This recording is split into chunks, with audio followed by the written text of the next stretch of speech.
Boa noite a todos e a todas. Hoje é dia 17 de abril de 2024. Estamos começando mais uma reunião online da Liga Acadêmica de Saúde Esportiva, a LASE, da Universidade Federal do Triângulo Mineiro. Meu nome é Daniel, sou professor do curso de Fisioterapia e coordenador da Liga. E se caracteriza por ser uma liga de caráter multiprofissional e interdisciplinar, envolvendo diferentes cursos da área da saúde que fazem parte da nossa instituição. Então, hoje nós estamos trazendo aqui, nessa reunião, um tema de extremo interesse, né, e bastante atual, que vem ganhando cada vez mais importância na área esportiva, e temos o prazer, então, de ter um convidado que é especialista aí na área de fisioterapia esportiva, que irá abordar esse tema. E, para isso, eu convido, né, o nosso coordenador discente da área de fisioterapia, o Igor, para que ele possa fazer a devida apresentação do nosso convidado. Igor, boa noite, boa tarde, para apresentar o nosso convidado. Boa noite. O Gabriel, ele é fisioterapeuta, formado pela PUC Minas. Ele é mestre em Ciências da Reabilitação pela UFMG, especialista em fisioterapia esportiva pelo COFITO, fisioterapeuta esportivo das categorias de base do Olímpico Clube em Belo Horizonte e fisioterapeuta esportivo do Cruzeiro Basquete. Desde já agradeço o aceite do convite pela aula e passo a palavra, Gabriel. Muito obrigado, professor Daniel, muito obrigado, Igor. Primeiramente, agradecer a vocês pelo convite, né, de estar aqui com vocês essa noite, falando de um tema que particularmente eu gosto muito. Agradecer ao Felipe também, presidente da Liga, né? E vamos tentar, né, na medida do possível, tentar fazer esse link com os outros alunos, que não são também da fisioterapia. Eu acho que vai ser bastante proveitoso. Vou deixar aberto a qualquer momento para perguntas, então, a qualquer momento, se alguém quiser abrir o microfone e perguntar, tá? Como eu não vejo vocês aqui, podem abrir o microfone e perguntar, não tem problema nenhum. E caso a minha videochamada caia, Igor, por favor, me dá um toquinho no WhatsApp também, que essas coisas podem acontecer, né? Então, não vou ficar me apresentando muito, o Igor já me apresentou um pouquinho, né? Mas acho importante falar um pouco como a medicina do sono ela surgiu na minha carreira, né? Há quase um ano, na verdade, há um pouco mais de 3 anos, me formei no mestrado há quase um ano, mas há um pouco mais de 3 anos, eu comecei a ler muitas coisas a respeito de sono, sono e lesões, sono e dor, e eu me interessei, nessa época, um pouco mais de 3 anos atrás, em fazer um mestrado. E foi quando eu iniciei os meus estudos na UFMG, na área de sono e dor, tá? E é um assunto que nas últimas décadas tem crescido bastante, e não somente em relação à dor, a lesões musculoesqueléticas, mas na área de nutrição, né, de crononutrição, existe a área específica da nutrição, da própria medicina, né, no estudo dos distúrbios do sono, né, enfim, é uma área, antes de tudo, uma área multidisciplinar, né? O fisioterapeuta, obviamente, ele não trabalha sozinho, e, na verdade, estamos aprendendo a trabalhar, a conhecer mais sobre a medicina do sono, né? Então, é realmente um assunto multidisciplinar, como o professor Daniel falou no início, tá? E quem tiver a curiosidade de saber mais sobre o assunto e como o sono pode se ligar em diferentes áreas, no mestrado eu tive várias disciplinas, conheci vários profissionais de várias áreas de conhecimento, e quem quiser, o meu contato está logo aqui embaixo. O Igor também pode passar meu WhatsApp para quem quiser, que é uma área bastante abrangente, pouco conhecida ainda na grande maioria das profissões, e quem tiver um interesse pode conhecer mais, tá? Então, como o Igor falou, né, eu sou atualmente fisioterapeuta das categorias de base do Olímpico Clube, e sou fisioterapeuta também da equipe profissional de basquete do Cruzeiro. Sou especialista em fisioterapia esportiva e sou professor também da pós-graduação de Ciências Médicas aqui de Belo Horizonte. Nessa aula de hoje, nós vamos começar falando um pouquinho sobre o que é o sono, sobre a evolução do sono, como ele tem evoluído ao longo do tempo. Vamos falar um pouquinho também sobre a neurofisiologia do sono, o que acontece quando a gente dorme. Vamos falar um pouquinho das fases do sono, da importância do sono. Depois nós vamos entrar mais na área esportiva e vamos falar um pouquinho da relação entre lesões e sono, dor e sono, e performance e sono. E por último, a gente vai falar um pouquinho da avaliação e do manejo do sono, que eu acredito que para nós, profissionais da saúde, vai ser o tópico talvez mais desconhecido, talvez mais interessante, que desperte algo a mais para a gente continuar estudando depois da aula de hoje. Para quem, né, nunca ouviu o assunto, não conhece muito, não lê, né, sobre o assunto. É importante começar falando que não existe um consenso na literatura científica sobre a função principal do sono.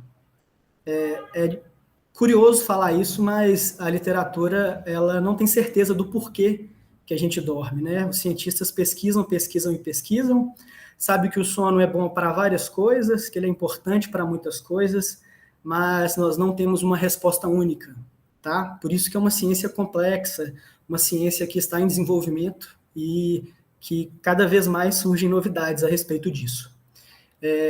Como curiosidade, né, todos os seres vivos, eles dormem, né? Mas o padrão de sono ele vai se diferenciar de espécie para espécie. O padrão de sono dos vertebrados costumam ser parecidos, os invertebrados nem tanto, tá? Mas parece que se houvesse uma resposta única sobre a função do sono, a gente diria que ele é importante para a gente sobreviver, né? A gente precisa recuperar.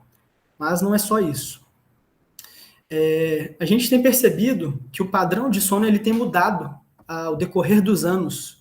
E a gente vai entender um pouquinho isso mais para frente, quando a gente falar de regulação do sono, de ritmo circadiano, né? Então, os nossos antepassados, os homens, por exemplo, os homens da caverna, né, os neandertais, que eles existiram na Terra há mais de 4.000 anos atrás, eles tinham um padrão diferente do que nós temos hoje. A vida deles, basicamente, era caçar, na verdade, sobreviver, né? Caçar para sobreviver, trabalhar ali por meio do plantio, da caça, né? Viver em comunidade. E eles não tinham o que nós temos hoje, nós vamos falar um pouco mais para frente, né? Sobre as demandas sociais que temos hoje, de trabalho, de escola, a tecnologia que nós temos hoje também, que modificou o nosso padrão de sono. Então, era uma vida, se assim eu posso dizer, menos complexa do que a nossa, né? Não sei se complexa é a palavra ideal, mas com relação a demandas sociais e de trabalho, talvez a palavra se encaixe melhor. E aí, hoje, o homem moderno, né? Nós temos uma demanda social muito maior, como eu já adiantei, e nós temos hoje uma gama grande, né, uma variedade grande de tecnologia, né, de eletroeletrônicos. Então, muito se mudou do padrão de referência, por exemplo, de dia e de noite, né? Antes, os nossos antepassados, quando não existia energia elétrica, existia somente luz solar e o fogo, né? A única noções realmente de luz que eles tinham eram essas. Então, como nós vamos ver mais adiante, eles sabiam a hora de dormir e a hora de acordar pela natureza, pela observação do céu, né? Pela presença do sol, pela presença da lua.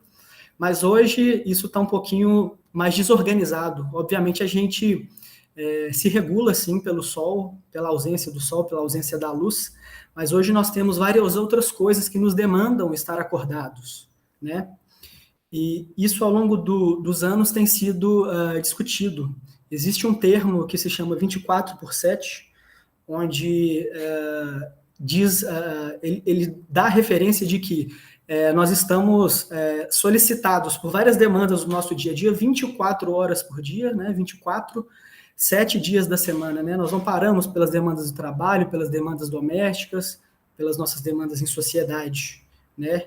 E isso influencia no nosso sono, como nós vamos ver mais adiante. Então, possivelmente, os nossos antepassados, eles dormiam melhor do que hoje. E aí, nós vamos começar a falar um pouquinho agora de regulação do sono. Muito se fala em relógio biológico. Meu relógio biológico, ele está atrasado hoje, ele está adiantado hoje, né? Então, o que é o relógio biológico? Na verdade, a gente tem vários relógios biológicos. E é aí que eu entro falando, que eu começo a falar mais sobre a multidisciplinaridade, né? Vocês vão entender um pouquinho mais para frente, mas quando eu falo que existe vários relógios biológicos, é porque existe um relógio central, que ele fica no núcleo supraquiasmático, tá? Onde está sinalizado aí o número 1. E aí o que acontece? Quando há presença de luz, né, vamos falar aí da luz solar, que é a nossa luz natural, que deveria ser o nosso maior, vamos dizer, sinal, né, de dia e de noite, ele entra pela nossa retina, né, ele vai lá no núcleo supraquiasmático, na verdade, número 2, gente, desculpa. Deixa eu ver aqui não, número 2, núcleo supraquiasmático, ele passa antes pelo trato retino-espinotalâmico, né, entra pela retina, passa pelo trato retino-hipotalâmico e vai lá no núcleo supraquiasmático. Ele é o nosso relógio principal, nosso relógio-chefe. A partir disso, o núcleo supraquiasmático ele vai estimular algumas regiões do nosso cérebro a produzir e a inibir alguns hormônios, algumas substâncias. E a substância principal, que ela tem sido muito comentada, muito famosa aí nos últimos anos também, muito administrada de maneira muito errada, inclusive, que é a melatonina, né? O núcleo supraquiasmático, ele estimula a produção de melatonina. Estimula a produção de melatonina ou inibe a produção de melatonina, dependendo da exposição ou da ausência de luz solar, né? Então, quando o dia amanhece, o sol ele entra pela nossa retina, a luz entra pela nossa retina, através do trato espinotalâmico, o núcleo supraquiasmático, ele inibe a produção de melatonina, né? Porque a melatonina, na verdade, ela é produzida na ausência de luz, à noite, né? Ela é o hormônio dito aí como o hormônio principal do sono. Na verdade, existem outros hormônios, mas a principal é a melatonina. Então, os nossos antepassados, eles tinham basicamente esse modo de dormir e acordar, né? Através da presença e da ausência de luz, que acontece dessa forma. Tá? Mas quando eu digo que aqui a gente começa a falar um pouquinho mais e entender que o sono ele é multidisciplinar, que não existe somente um relógio biológico, tá? Existem vários relógios biológicos que são comandados pelo relógio central. Então, em cada tecido do nosso corpo, em cada sistema do nosso corpo, existem relógios biológicos. Então, no sistema digestório existe um relógio biológico, sistema cardiorrespiratório, né? Por quê? Porque através das informações do relógio central, do master relógio, né, todos esses sistemas, eles trabalham dia e noite, né, de forma equilibrada, para manter a homeostase, né, do nosso corpo, tá? E existe também, né, outras influências, além do dia e da noite, outras influências ambientais, como, por exemplo, a alimentação que a gente faz, né? Os nossos colegas aí da nutrição talvez tenham visto em algum momento a relação da alimentação com o sono, né? Da importância de comer alimentos mais leves à noite, né? Porque à noite os nossos sistemas eles precisam recuperar, precisam descansar, né? Enfim, é importante saber aqui que existe, né? Então, um relógio central e existem vários relógios comandados por ele, né, no nosso corpo. Isso quer dizer que, por exemplo, uma pessoa que sofre, por exemplo, de insônia ou outro distúrbio do sono, que nós vamos ver que existe, existem vários meios de tratar ele, né? E a investigação ela deve ser multidisciplinar. A alimentação ela pode influenciar. Nós vamos ver que fatores psicológicos também podem influenciar no sono, né? Fatores cognitivos também podem influenciar, tá? Fatores físicos, né? Mas falando mais na questão da fisioterapia, também pode influenciar, tá? Então, por isso que esse é um assunto, né, multidisciplinar, interdisciplinar. Pois bem, então o Master Clock, né, o relógio biológico central, ele vai estimular, então, a produção hormonal. Ele vai, na verdade, estimular ou ele vai inibir, né, dependendo ali do órgão que ele está comandando. Então, ele vai agir no sistema muscular através do metabolismo da glicose, vai agir também no tecido gorduroso, no tecido de gordura, através da produção ou da inibição de gordura, né? Vai agir no fígado também, na síntese de glicogênio, na síntese de colesterol, na síntese da bile, age no pâncreas também na secreção de insulina, né? Isso durante o dia. Durante a noite, ele vai participar também ali do metabolismo oxidativo muscular. No tecido gorduroso, ele também vai agir ali, né? No metabolismo, né? No catabolismo lipídio, na verdade, na secreção de lipina, e outros órgãos aí de maneira geral, tá? Então, dia e noite, esses relógios, eles estão em comunicação para secretar, né? Ou para inibir substâncias para que ocorra aí um funcionamento saudável dos sistemas do corpo, tá? Quando a gente fala em sono, a gente fala em sono REM e sono não REM, né? Isso quer dizer movimento rápido dos olhos, a sigla REM, que é uma sigla em inglês, e no REM significa movimentos não rápidos dos olhos, né? Quando não ocorre movimento rápido dos olhos. Então, a gente tem alguns estágios, tá? Vou passar aqui para vocês. Primeiro é a fase no REM, tá? Ela tem atualmente 4 estágios. O primeiro estágio é a transição da vigília para o sono, tá? É quando o corpo ele começa a diminuir a temperatura corporal, a nossa frequência cardíaca ela também diminui, tá? Junto com a temperatura corporal. Nosso corpo ele começa a se preparar para dormir. Depois vem o estágio 2, onde o sono ele começa a ficar mais pesado, e tem o estágio 3 do sono REM, do sono no REM, onde é o início do sono profundo, tá? Muito se fala em sono profundo. A gente pensa, quando fala em sono profundo, que é o último estágio do sono, né? Mas não, ele começa ali no terceiro estágio do sono no REM. E aí, nesse estágio, é onde acontece a recuperação profunda do nosso corpo, tá? A recuperação tanto fisiológica quanto a recuperação cognitiva. A parte do nosso sono, onde a memória ela passa a ser mais consolidada, passa a ser mais fixada em regiões cerebrais específicas.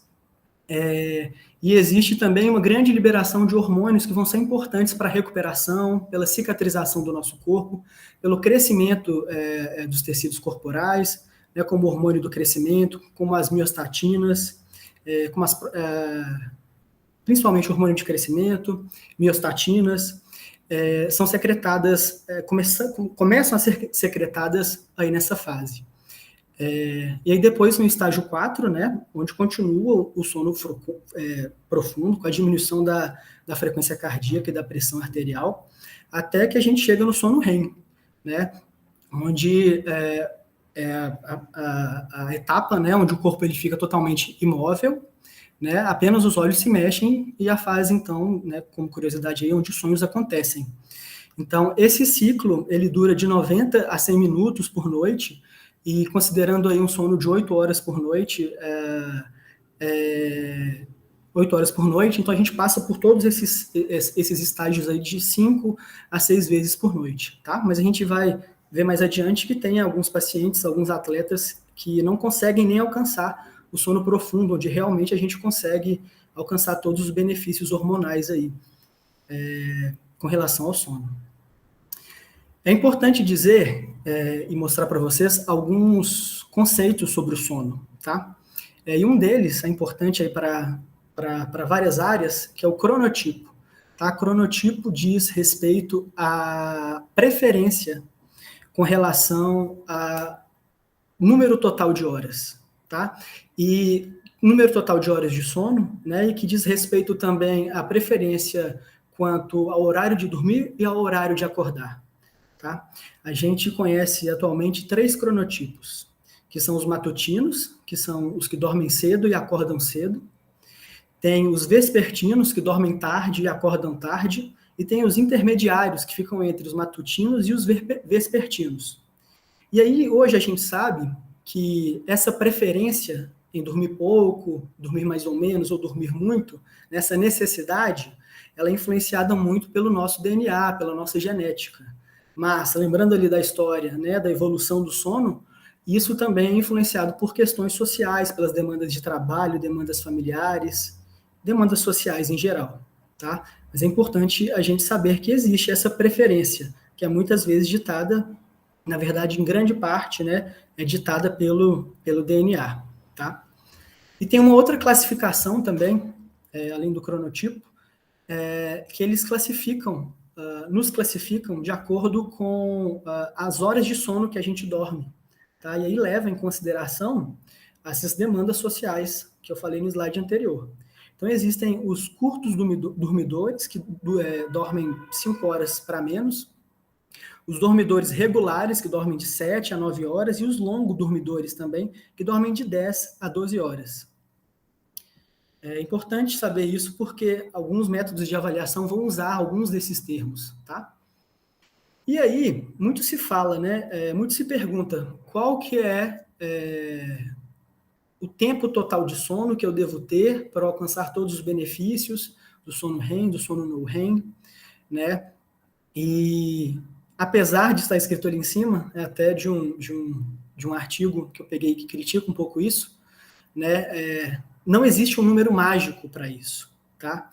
Não existe um número mágico para isso. Isso vai depender da individualidade, da genética, né, das demandas físicas, mentais, cognitivas do dia a dia, mas não existe um número mágico. A gente fala 8, 9 horas, mas não há uma consistência na literatura, tá? O que a gente entende é que quanto mais imaturo o nosso sistema nervoso central, né, quanto mais está em desenvolvimento o nosso corpo em geral, as nossas funções, maior é a necessidade do sono. Então, um recém-nascido, né, partindo desse princípio, ele vai precisar dormir mais do que um idoso, por exemplo, tá? Mas não existe um número específico, um número mágico, um número ideal. E agora a gente vai começar a falar um pouquinho da importância do sono, apesar de eu ter dito que não existe uma função específica, uma resposta única, mas a gente sabe que ele é importante para algumas coisas, tá? Então, ele é importante, por exemplo, para o sistema imunológico. O sistema imunológico, ele se recupera enquanto a gente dorme também. Tem vários estudos que eles comparam indivíduos que vacinaram e que tiveram uma noite de sono adequada com indivíduos que se vacinaram e tiveram uma privação de sono. Dormiram menos do que gostariam de dormir. Eles foram privados de sono, né? Isso são estudos em ambientes controlados, em laboratórios. E eles viram, esses estudos eles veem, que os indivíduos com privação do sono, eles tiveram uma menor quantidade de células do sistema imune após a vacina, em comparação àqueles que dormiram bem, né? Então, a gente sabe que uma boa noite de sono, a gente vai começar a entender o que é uma boa noite de sono, né? Quais são os parâmetros do sono que me diz de ter tido uma boa noite de sono ou não, a gente vai ver um pouco mais para frente. Mas se eu tive uma boa noite de sono, o meu corpo ele vai ter uma melhor formação de memória imunológica, né? Eu vou ter uma maior concentração de linfócitos, de macrófagos, tá? Isso com relação ao sono. E o contrário também é verdade, né? Se eu tenho um sono ruim, eu vou ter uma susceptibilidade viral maior, né? Eu vou ter menos células de defesa no meu organismo, eu vou ter mais células inflamatórias também na minha corrente sanguínea, eu vou ter mais citocinas inflamatórias, tá? Outra importância do sono, com relação, como eu já adiantei um pouquinho também, é com relação à cicatrização dos tecidos, ao crescimento dos tecidos, cicatrização e crescimento dos tecidos, né? E também na diminuição da gordura do nosso corpo. E aí, né, nós temos aqui como exemplo, então, o hormônio GH, né, que estimula aí o fator de crescimento semelhante à insulina, que é secretado pelo fígado, né? E ele, por exemplo, ele aumenta o crescimento ósseo, e aí a gente pode pensar também nas crianças e nos adolescentes. Então, o sono é muito importante, e talvez por isso também que as crianças e os adolescentes, eles durmam mais, eles precisam dormir mais, né? Além disso, estimula o aumento do crescimento muscular, e o GH também, né, além de estimular esse hormônio importante, ele contribui também para a diminuição da gordura corporal. Outro aspecto importante do sono é o nosso sistema cognitivo, E aí nós vamos ver o que acontece quando o atleta está em privação de sono no nosso sistema cognitivo, tá? Mas tem alguns estudos que eles vão analisar a ativação de áreas cerebrais responsáveis pela tomada de decisão e por outros aspectos cognitivos que são desempenhados no nosso dia a dia e durante a nossa prática esportiva. Então, por exemplo, a gente sabe que atletas que dormem 7 horas ou mais de sono, eles possuem um melhor desempenho cognitivo, né? Existem mais áreas do cérebro que são ativadas durante a noite, que são responsáveis pelo desempenho cognitivo, né? Pela memória, né? E a gente sabe também que, e essa imagem é de um estudo específico, que a cada perda de 1 hora de sono, tendo como base esse número de 7 horas, tá? Existe um decréscimo aí, né? Uma diminuição das capacidades cognitivas, tá? E aí, esse mesmo estudo também ele viu que atletas que dormem de 6 a 8 horas, eles possuem um maior volume de substâncias cinzentas, né? E como eu disse, possuem uma maior ativação de áreas cerebrais também responsáveis aí pela tomada de decisão, pelo cognitivo, pela memória. E os estudos também sobre o sono, além dessas funções cognitivas, eles avaliam também a relação do sono com a saúde mental, tá? Então, esses estudos eles mostram que uma noite de sono ruim ela vai ter consequências e alterações em estruturas cerebrais como a amígdala cerebral, que é uma estrutura responsável, por exemplo, pela regulação das emoções, pela consolidação da memória, pelo comportamento em geral. Então, um sono de qualidade, ele vai favorecer, né, uma maior confiança para o atleta, uma maior memória, um maior aprendizado do gestual esportivo, da técnica, né, esportiva. Os atletas que têm um sono melhor, a gente sabe que eles têm uma memória cognitiva muito melhor.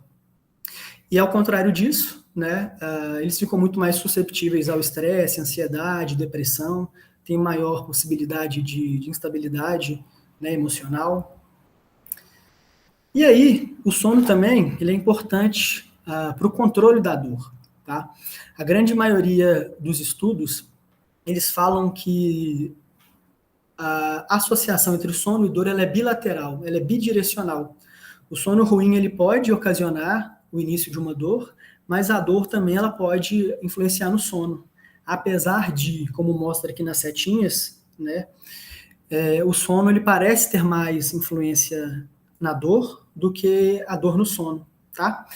E a relação entre sono e dor, ela tem várias faces, tá?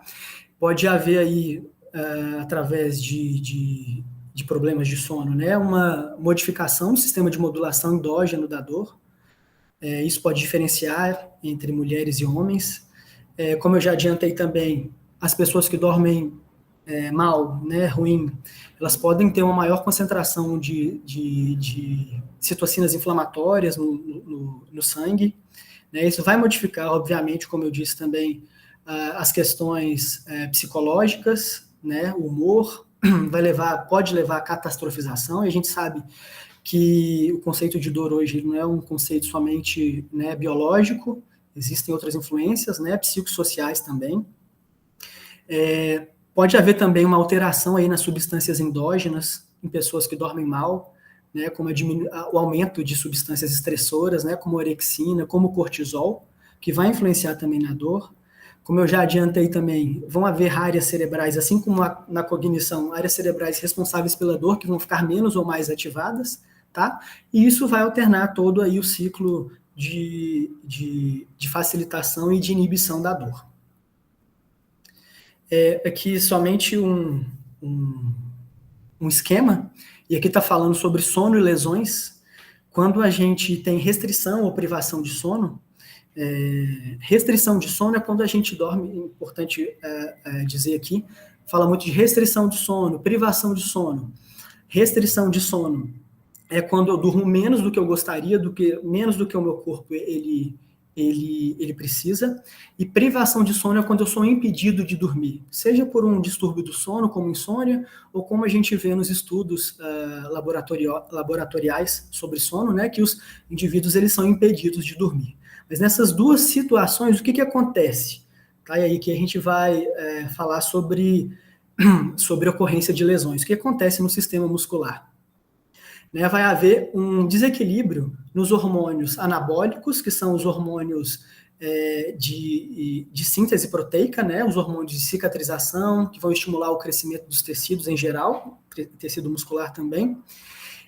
Então, esses hormônios eles vão ficar em menor concentração no nosso sangue, né, no nosso tecido muscular, em comparação com os hormônios catabólicos, né, como as miostatinas, como o cortisol, que a gente viu no slide passado, como os glicocorticoides. Então, vai haver muito mais degradação, do que síntese no nosso corpo.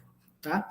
E isso pode levar à atrofia muscular, à diminuição da proliferação das células satélites, né, à diferenciação dessas células, da cicatrização, da proliferação. E esse atleta ou essa atleta com privação ou restrição de sono, com problema de sono, vai ter uma menor capacidade também de recuperação. Tá? Então, as lesões elas vão ocorrer a partir disso aí. Né? E aqui só ressaltando, né, com relação à dor, basicamente, né, o sono ruim, o sono inadequado, vai aumentar a facilitação da dor e vai diminuir os mecanismos de inibição da dor, né, os mecanismos ascendentes e descendentes de inibição da dor, por meio do que a gente comentou em 2 slides para trás, né, através das substâncias endógenas, né, através das áreas cerebrais que vão ser menos ou mais ativadas. E com relação à performance esportiva, o que a gente sabe, né? A gente viu que existe déficits cognitivas, né, físicas, né, que aumentam, inclusive, a chance de lesões. Então, o que a literatura mostra para a gente hoje?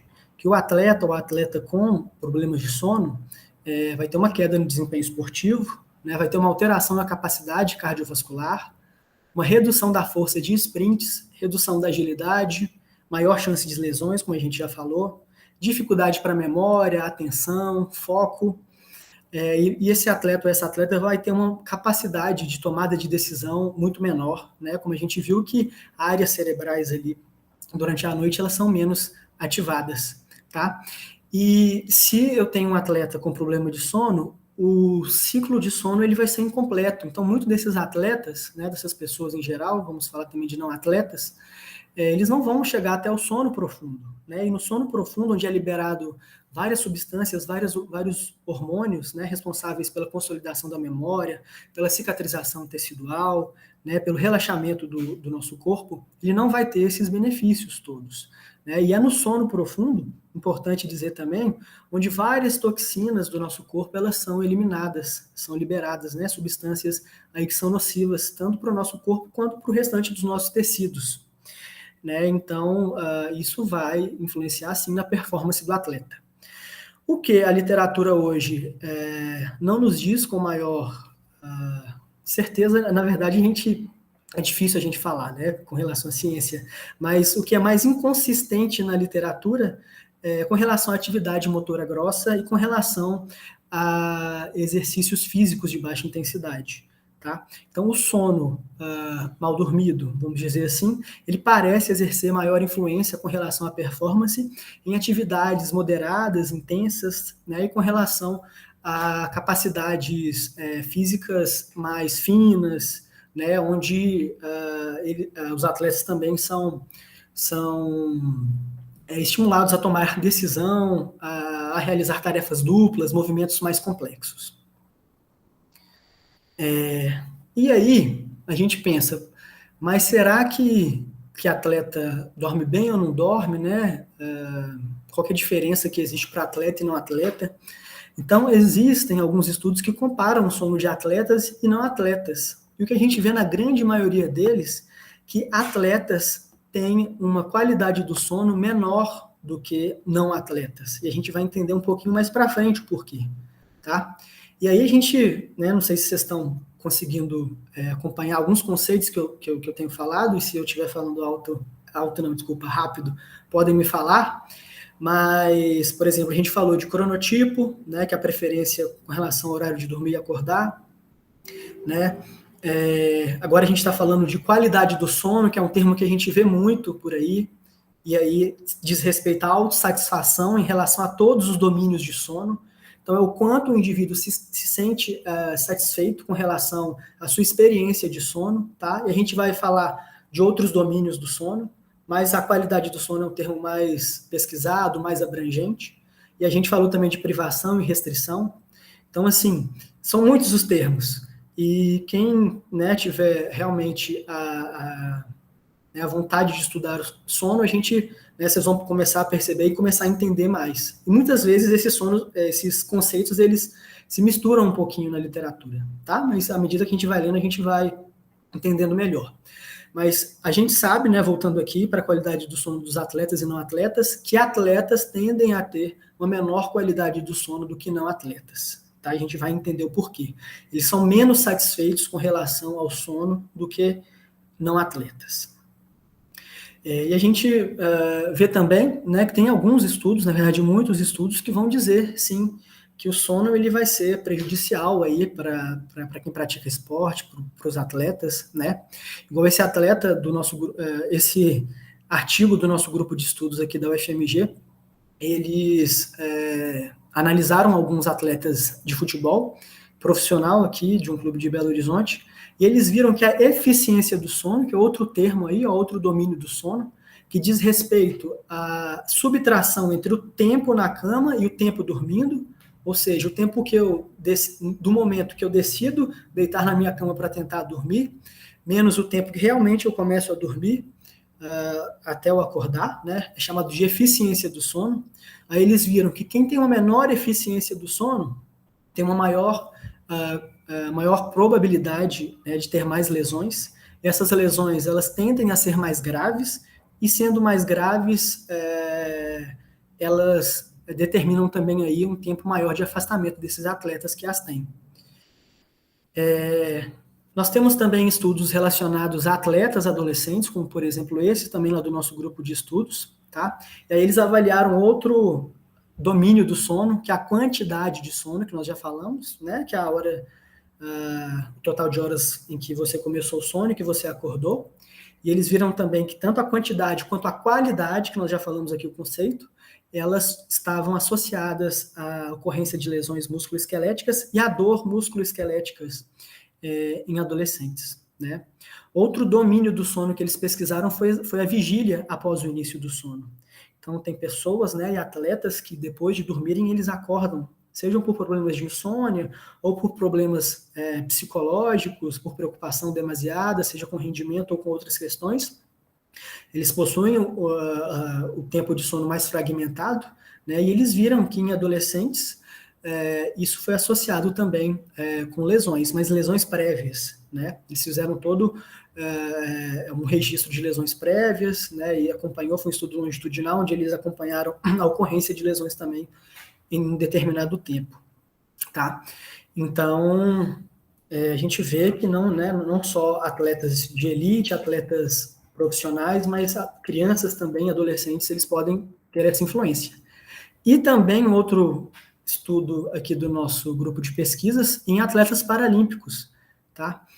Nesse estudo, eles pegaram o domínio, né, a variável duração de cochilos, e eles viram que quem tem uma duração maior de cochilos durante o dia tiveram uma maior ocorrência de problemas de sono e uma maior frequência de insônia também, né? Um atleta sonolento, principalmente, né, durante o dia, que precisa tirar vários cochilos, ele não está tendo um sono de qualidade à noite, né? Então, isso aí, nesse estudo, eles viram que atletas paralímpicos teve relação com problemas de sono, com problemas de saúde, tá? E eles também analisaram as variáveis de despertares noturnos, de movimentos durante o sono, que é outra variável que a gente pode analisar do sono, e menor tempo total de sono, com a gravidade dos problemas de saúde, né? Então, até na discussão desse artigo, eles discutem muito a relação desses achados com o sistema imunológico, né? Que nós vimos que o nosso sistema imunológico ele se fortalece, ele se renova né, a partir ali do nosso sono profundo. Então, vai de encontro aos achados desse artigo, onde eles viram que os problemas de saúde tiveram associação aí com essas variáveis, tá? Mas por que atletas eles não dormem bem? Eles dormem pior em relação a não atletas, né? E aí a gente tem um estudo de Walsh, de 2020, que é um dos últimos consensos sobre o sono. Quem quiser começar a ler algum estudo sobre sono e área esportiva, ele não fala somente sobre lesão, sobre dor, sobre fisioterapia esportiva, é um bom artigo para começar a ler sobre o assunto, tá? E aí ele nos traz que os atletas eles são expostos a fatores esportivos e fatores não esportivos, né? E se a gente for pegar talvez uma pessoa não atleta, né, vão ter menos variáveis que vão influenciar isso no sono, que vão estar influenciando no sono, por ocorrência de problemas no sono. E aí, como fatores esportivos, a gente pode, né, ver aí, nesse esquema, que a alta carga de treinamento pode estar relacionada a problemas de sono, né? Problemas de horário de treino, né? Então, atletas que treinam em horários inferiores a 8 horas de sono também podem desenvolver problemas de sono. 8 horas da manhã podem desenvolver problemas de sono. Né? A gente viu que existe o cronotipo, né? A preferência, né? O DNA influenciando nisso. Então, obviamente, um atleta que vai treinar antes das 8 horas da manhã e vai dormir tarde, né? Vai ter um tempo total de sono menor, uma qualidade do sono menor, ele vai sofrer com isso. Da mesma forma, competição muito tarde da noite também, né? Pode influenciar esses distúrbios do sono. Tá? Algo que a gente chama de jet lag, não sei se vocês já ouviram falar, mas com relação a atletas que fazem viagens transmeridionais, viagens longes de país para país muito longe, por exemplo, do Brasil para o Japão, onde o fuso horário é completamente diferente, ele pode também desenvolver problemas do sono, tá? Inclusive o jet lag, que corresponde a alguns sintomas, alguns sinais, por exemplo, fadiga, dor intensa de cabeça, vômito, transtornos de humor, variação de humor, irritabilidade, que vai ter relação com diminuição da performance, né? Um atleta mais propenso também a ter problemas de sono. E questões não esportivas, né? Como compromissos familiares com esposas, com os filhos, características individuais como idade, gênero, como incapacidade prévia, doenças associadas, tá? Comportamento de vida, estilo de vida, tá? E a gente vai ver um pouquinho mais adiante, mas a dieta, né? Olha aí que importante para a parte, né, da nutrição, né? Como eu falei, a questão da escolha dos alimentos no turno da noite, principalmente, pode atrapalhar o sono, né? Alimentos mais gordurosos, alimentos ricos em gordura, carboidrato, o uso de cafeína, principalmente à noite também, né? A gente sabe que a cafeína é estimulador do sistema nervoso central, então o uso de cafeína à noite pode atrapalhar o sono. A gente vai ver um pouquinho como que a gente pode orientar o nosso atleta com relação a isso. Além disso, crenças e atitudes a respeito do sono, né? Então, muitos atletas, e isso vem ao passar do tempo com a evolução do sono, a gente tem crenças, por exemplo, crenças negativas. O sono é muito associado, quem dorme muito, é muito associado à preguiça, né, ao ócio, a outras questões. Então, atletas também podem adquirir essas crenças negativas. Alguns atletas ainda estudam, trabalham, têm outras demandas sociais. Então, o atleta pode não dormir bem por uma série de fatores, uma série de questões. E aí, nos últimos tempos, a medicina em geral, né, as várias áreas aí, da saúde, ela começou a ter os olhos mais voltados para a medicina do sono, né, depois que começaram a surgir esses estudos, né, todo esse conhecimento que a gente tem hoje sobre a medicina do sono. E principalmente durante a quarentena e após a quarentena, onde tudo isso se modificou, né, o padrão de sono ele vem sofrendo alterações, e também depois da pandemia isso se alterou um pouco mais, né, com o aumento, inclusive, das questões psicossociais, né, modificou, então o olhar da medicina ele está mais voltado, né, da fisioterapia, da nutrição e de outras áreas de conhecimento. Tá? Então, grandes clubes esportivos, eles vêm, né, demonstrando essa preocupação dos atletas em dormirem bem, né, inclusive em contratando atletas de peso aí a fazerem propaganda, né, para tentar persuadir e influenciar outros atletas também a dormir. Alguma dúvida até aqui, pessoal? Gabriel, por enquanto, tudo ok. Nenhuma pergunta aqui no chat, tá? Pessoal, se quiserem perguntar algo, aquilo que foi falado, fiquem à vontade. Certo, professor, obrigado. Oi, eu queria perguntar, desculpa, meu nome é Luísa, eu queria perguntar sobre isso que você falou agora recentemente sobre a pandemia. Você tem notado na sua prática, por exemplo, mudanças no sono dos atletas antes e depois da pandemia? Porque eu vejo que, assim, por mais que as pessoas estejam, de fato, se preocupando muito, um pouco mais sobre isso, no contexto dos não atletas, com a introdução do home office, o ciclo circadiano, ele está ficando muito, assim, né? As pessoas estão meio que bagunçando esse ciclo, então faz o seu próprio horário, às vezes não fica muito bem definido, tira muitos cochilos. Eu não sei como que isso tem se refletido, por exemplo, na sua prática. Como que é seu nome? Luísa. Luísa, obrigado, Luísa, pela pergunta. Luísa, sim, a gente percebe que tanto os adultos quanto as crianças, elas têm tido uma alteração do padrão de sono depois da pandemia, tá? Isso, com relação aos adultos, né? Tem muito a ver, como eu disse, com as questões psicossociais, tá? E com relação à ansiedade, que aumentou pra caramba, né? Depois da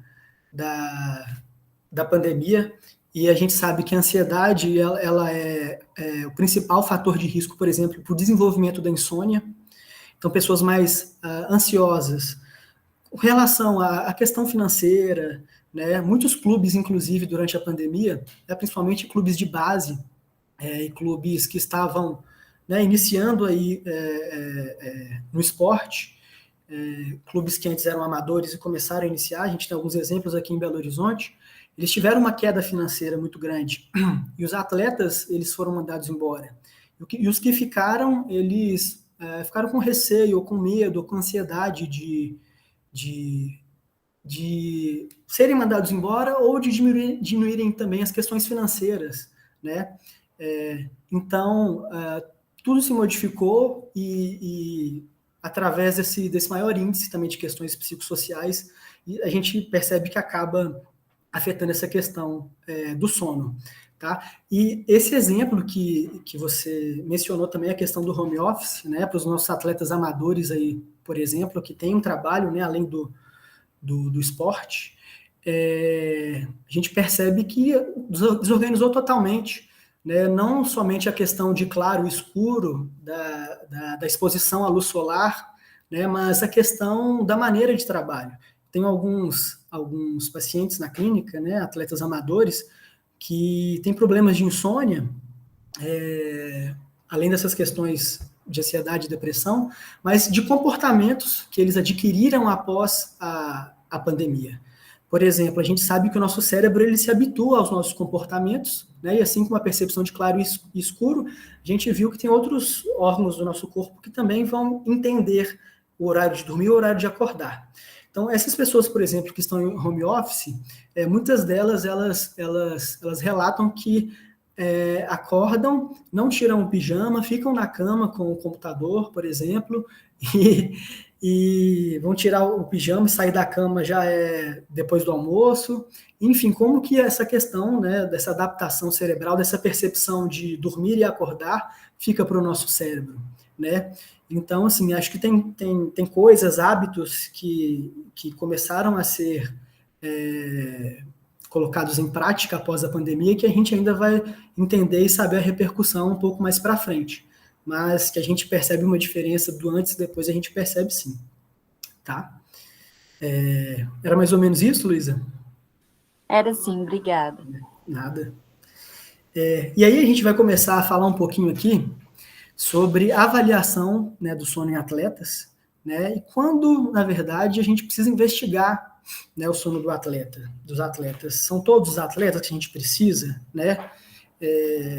Em todos os locais que eu preciso investigar. Quando eu digo todos os locais, na clínica eu preciso, por exemplo, né, que eu atendo individual ali, os atletas que chegam até a mim. No clube eu preciso investigar, né? Enfim, hoje, na minha prática clínica, eu avalio o sono de todos os meus pacientes, tá? Seja na clínica ou seja no clube, né? Não sei se eu comentei, mas além dos clubes eu atendo muito pouco hoje em dia, mas eu atendo ainda alguns atletas no consultório. E hoje eu avalio o sono de todo mundo, porque isso vai influenciar em algumas decisões que eu vou tomar na reabilitação, tá? E que talvez seja interessante não somente para a reabilitação, para a fisioterapia, mas para a nutrição ou para outras áreas da saúde também, que nós vamos comentar um pouquinho mais para frente, tá? Mas quando a gente está em um clube, por exemplo, quando a gente acompanha um atleta a maior parte do tempo, já há muito tempo, a primeira coisa que a gente, né, vai começar a observar, a investigar, na verdade, né, é isso, é a observação e a escuta, né? Então, mais particularmente falando da fisioterapia, aquele atleta que tem lesões recorrentes, que é um atleta que tem uma menor recuperação, cicatrização, né, um atleta ali que teve um estiramento muscular e está demorando, por exemplo, a cicatrizar, né, é um atleta catastrófico, é um atleta que você percebe que está desenvolvendo ali cinesiofobia, um atleta que está alguma coisa errada, né? O tempo ali de cicatrização já foi, né, pro tamanho da lesão, para a localização da lesão, ele ainda está sentindo. É um atleta que pode ter, né, um grande candidato para ter problemas do sono, por exemplo, né? Aquele atleta, por exemplo, também, né, que tem problemas de saúde recorrentes, principalmente problemas virais, como gripe, né, ou outros problemas que a gente sabe que tem muita associação com sono, por exemplo, dor de cabeça, né, enxaqueca, são atletas também que podem ter problemas de sono. Aquele atleta mais fadigado, atletas com alteração de humor, muito irritado, um dia, outro dia tá de bem com a vida. Aqueles atletas que têm problema de memória, né, que você pergunta uma coisa ali, aplica um questionário e depois vai aplicar outro questionário no outro dia, o mesmo questionário, ele não sabe bem o que responder, né, e outras coisas, né, que a gente pode observar, como olheiras, bocejos constantes, principalmente durante o dia, desânimo, sintomas psicossociais, tá? Para quem vai trabalhar em clube, né, futuramente, o nosso trabalho, junto com o psicólogo aí, ele é fundamental, né? Então, quando eu suspeito de algum atleta, né, e quando eu não apliquei, não avaliei, né, para ter certeza se esse atleta pode ter ou não problema de sono, eu vou lá no psicólogo e pergunto se ele já levou alguma coisa lá para o psicólogo, se ele sabe como é que está o sono desse atleta. Então, tem várias coisas que vão nos dizer, antes de começar uma avaliação, né, se esse atleta ele pode ter ou não, pode estar ou não desenvolvendo um problema de sono, tá? E uma coisa aqui importante, para quem trabalha em clube, por exemplo, a avaliação do sono, né, nos clubes hoje que eu trabalho, e que é recomendação, né, recomendação atual, é que as avaliações do sono elas sejam incorporadas na pré-temporada, no meio da temporada e no final da temporada.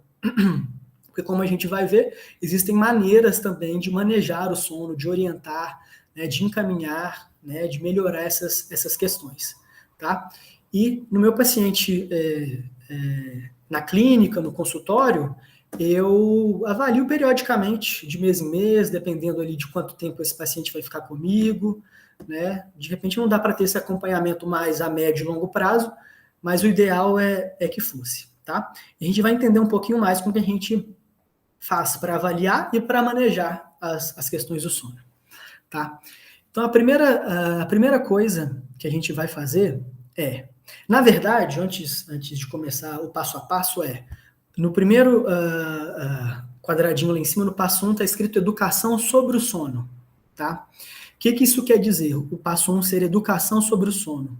É que assim como a educação em dor está tão presente aí na questão na área da fisioterapia, ortopédica, esportiva e outras áreas também, a gente precisa educar o paciente, né, o atleta, sobre o sono, sobre como melhorar o sono, sobre os comportamentos que podem dificultar o sono. E isso a gente deve fazer não somente naqueles que a gente sabe e reconhece que tem problemas de sono.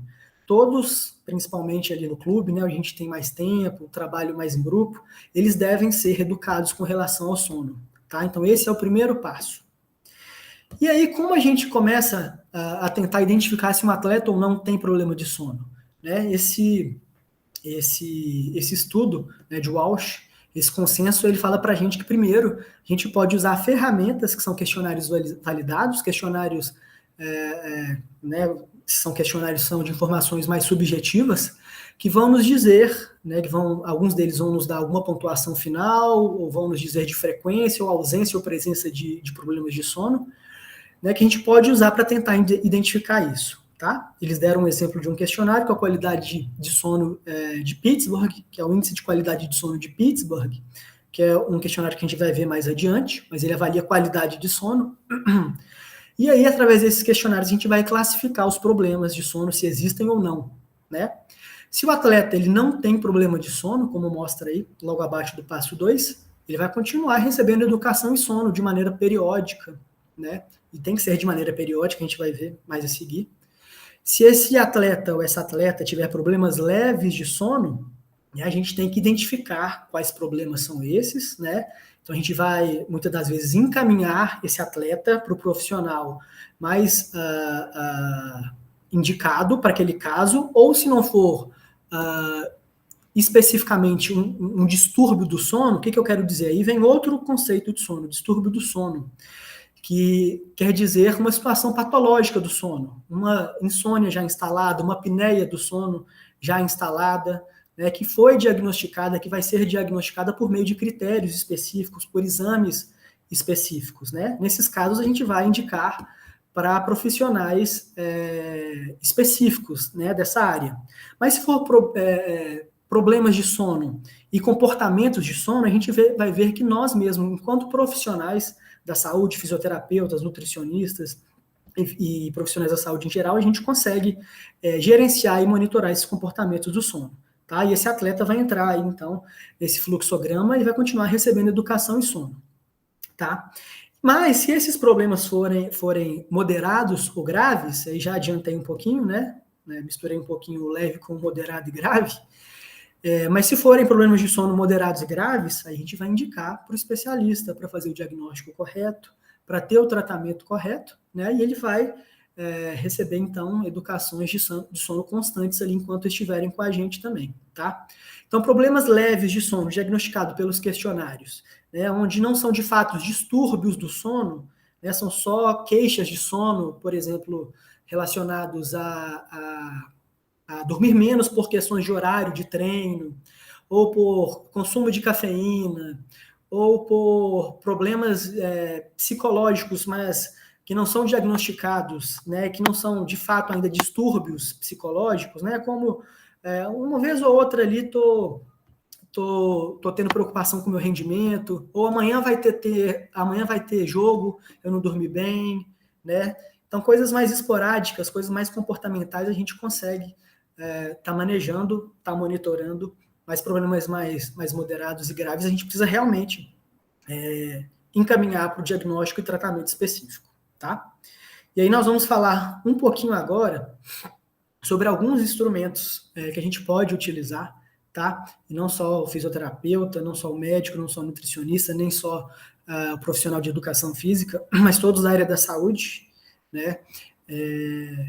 Com relação à investigação do sono. Então, o primeiro deles que a gente vai falar é o Índice de Qualidade de Sono de Pittsburgh. Esse é um questionário que ele não é validado somente para atletas, mas é validado também para atletas, tá? Então, ele pode ser utilizado em outros tipos de pacientes também, como pacientes ortopédicos. E aí ele vai avaliar, então, a qualidade do sono, que a gente já falou, que é a autopercepção, a autossatisfação sobre o sono. Ele elenca um grande número de perguntas, como horário usual de dormir, horário usual de acordar, né? Ele tem, se eu não me engano, aproximadamente 20 e poucas questões, tá? E tem um score final, e pontuações acima de 5 pontos, ele já vai indicar que o paciente, o atleta, pode ter uma baixa qualidade do sono, tá? Depois, quem quiser pode entrar aí no QR Code para ver melhor esse questionário. E aí tem outros questionários também, tem esse questionário que é muito utilizado, né? Inclusive foi um dos estudos que eu mostrei para vocês, que começou a utilizá-lo, que ele vai nos pontuar algumas queixas de sono.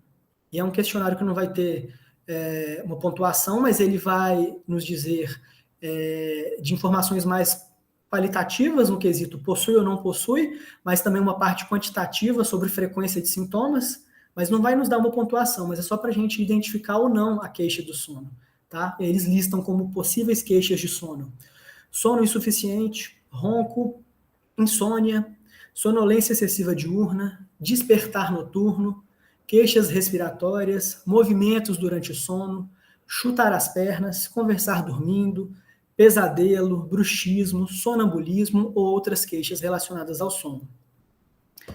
Outro questionário que foi validado pelo nosso grupo de estudos e ele é específico para atletas, é o questionário de comportamento do sono do atleta.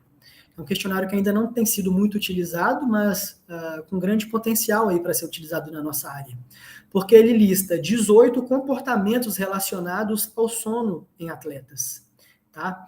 E aí ele nos dá uma pontuação, mas a gente, por enquanto, não tem um ponto de corte, mas a gente consegue comparar atleta para atleta se está melhorando o comportamento ou se não está melhorando, né? E com relação a esses comportamentos, olha, a gente consegue aprender muito olhando as perguntas, né? Entender o que é ruim para o sono ou não para o atleta, só a partir desse questionário. Então, cochilos à tarde que duram 2 ou mais horas, né? A gente sabe que atletas, que o cochilo é importante quando se tem uma privação de sono e uma necessidade de sono maior do que à noite, mas a gente sabe que a duração de cochilos, apesar de não existir um consenso na literatura, que mais de 2 horas por tarde ele é prejudicial, principalmente no final da tarde. Poderia até ter nessa pergunta, né, no final da tarde, mas cochilos demasiados são ruins, né? Uso de estimulantes para treinar, competir, por exemplo, cafeína, né, péssimos, principalmente durante o período da noite. Exercitar à noite após as 19 horas, né? Aumenta a excitabilidade do nosso sistema nervoso central, então essa pessoa vai ter uma maior dificuldade para dormir, isso não é legal para o sono. Consumo de álcool no período de 4 horas antes de deitar, né? A gente sabe que o álcool também, ele, além de ser um depressor do sistema nervoso central e influenciar questões psicológicas, né? Ele aumenta a diurese, que pode atrapalhar, né, o iniciar do sono, tá? Deitar em horários diferentes a cada noite. Como eu falei, o nosso cérebro ele é metódico, ele gosta do horário de dormir, do horário de acordar. Então, deitar em horários diferentes, isso é difícil para atleta, né? Deitar e dormir no mesmo horário, mas é algo prejudicial. Deitar se sentindo com sede, tá? É sinal de desidratação, né? Isso não é legal para atleta de forma alguma, inclusive é um fator de risco para lesão. Então, um atleta que dorme com sede, ele vai acordar querendo tomar água, isso não é legal, o sono ele tem que ser contínuo. Deitar com dor muscular também não é uma coisa legal, a dor pode influenciar no sono, como a gente já viu. Utilizar tecnologia que emite a luz, que antecede o momento de ir deitar, computador, celular, televisão, videogame. O que acontece com essa luz que é emitida do notebook, do celular, do tablet, que é a chamada famosa luz azul? Ela simula a luz do sol no nosso olho, né? Então, isso inibe, por exemplo, a produção de melatonina durante a noite. Então, se a gente recebe esses estímulos 1 hora antes, por exemplo, de deitar, a gente vai ter um início de sono mais demorado por conta disso, né? Por conta dessas questões neurofisiológicas que a gente comentou atrás. Então, o que pode mais influenciar? Olha, pensar, planejar, se preocupar com o desempenho esportivo, questões psicossociais, como a gente, né, já falou. Utilizar medicamentos para ajudar a dormir. Isso é algo que nós, enquanto profissionais de saúde, devemos estar atentos, tá? Porque o uso indiscriminado de indutores de sono, principalmente de melatonina, de forma própria, né, prescrição médica sem ir ao médico, né, aumentou de forma absurda. E a gente sabe que essas substâncias, elas viciam, elas têm efeito a curto prazo, são substâncias que diminuem a ação do nosso sistema nervoso central. Então, diminuindo a ação do sistema nervoso central, a gente vai ter uma diminuição do cognitivo, do desempenho esportivo, né? E outras questões, esse questionário completo, ele vai, né, abordar, como, por exemplo, se divide o quarto com outra pessoa, né? Então, o ronco da outra pessoa pode atrapalhar, movimentos involuntários da outra pessoa pode atrapalhar, né? Então, é um bom questionário também para quem vai trabalhar com atletas ou quem faz estágio já, né, na área esportiva, de conhecer também, tá? Através dele a gente consegue entender muita coisa com relação aos comportamentos negativos. Além disso, a gente tem escalas que vão avaliar questões específicas do sono, como a sonolência excessiva diurna. E esse aqui é um questionário não validado somente para atletas, aplicado também no meio esportivo, mas é um questionário aplicado de maneira geral entre os nossos pacientes, e ele avalia a probabilidade da pessoa dormir em algumas situações do dia a dia, não somente situações do esporte, né? E ele vai nos dar aí uma pontuação e a gente consegue, né, identificar ou consegue começar a entender se esse atleta tem uma sonolência excessiva, além do normal, né? Que é um atleta que provavelmente vai ter maior probabilidade e necessidade de tirar cochilos durante o dia, que a gente viu que não é tão interessante para o atleta, tá? A escala de sonolência de Epworth, a escala de sonolência mais utilizada atualmente. E aí, nós temos escalas também para a gente identificar algumas características com relação ao sono do nosso atleta. Esqueci de colocar o nome do questionário, mas é o questionário de matutinidade e vespertinidade. É um questionário que vai nos ajudar a entender qual que é a preferência de sono do nosso atleta. E isso é muito importante porque ele pode, o cronotipo, através de saber o cronotipo, pode influenciar algumas questões para a gente, como, por exemplo, crianças e adolescentes que estão no esporte. Se é uma criança que tem uma preferência maior em dormir tarde e acordar tarde, por exemplo, e dormir tarde e acordar tarde, ela não vai se beneficiar, por exemplo, de esportes praticados no período da manhã, obviamente.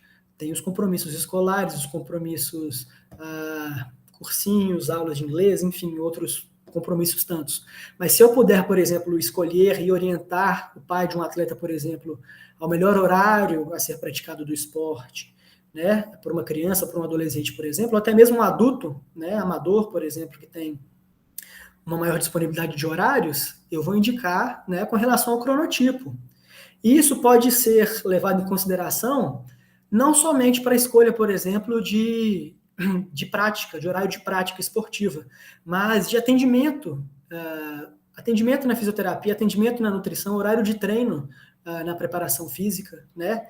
Se eu estou atendendo um atleta, por exemplo, lá na fisioterapia, que está tratando de estiramento muscular, ele está ali comigo agarrado há muito tempo, não está evoluindo, catastrofiza, né? Um paciente com uma sensibilidade muito aumentada, né? Está desenvolvendo ali um mecanismo de dor, de sensibilização central, por exemplo, que eu identifiquei que ele tem problema de sono e que, por exemplo, ele também é vespertino, eu não vou marcar, por exemplo, a reabilitação dele 6 horas da manhã, 7 horas da manhã. Se eu tiver uma possibilidade de marcar mais tarde, né, eu vou marcar, né? Então, conhecer o cronotipo, né, ele pode orientar várias coisas dentro da nossa prática clínica, tá? Quem tiver curiosidade de saber qual que é o cronotipo, esse QR Code maior aí na tela leva para um site onde a gente pode preencher esse questionário e ele nos dá a pontuação e a classificação final, para quem tem interesse. E aí, além desses questionários, né, dessas informações subjetivas, a gente tem alguns instrumentos mais objetivos, né, que nos vão dar algumas informações sobre o sono. Então, o padrão ouro hoje, para avaliação de distúrbios do sono, quando nas ocasiões onde, na verdade, né, o especialista em sono, ele suspeita que o atleta tem algum distúrbio do sono, uma das possibilidades é fazer a polissonografia, que é padrão ouro, inclusive, para insônia, na verdade, insônia não, desculpa, para apneia obstrutiva do sono e para outros distúrbios aí do sono. Tá? E aí nele vão ser avaliadas algumas variáveis, né? Quando a gente vai falar de sono, aí vou ser um pouco repetitivo, são várias variáveis, né? E a gente já falou várias delas.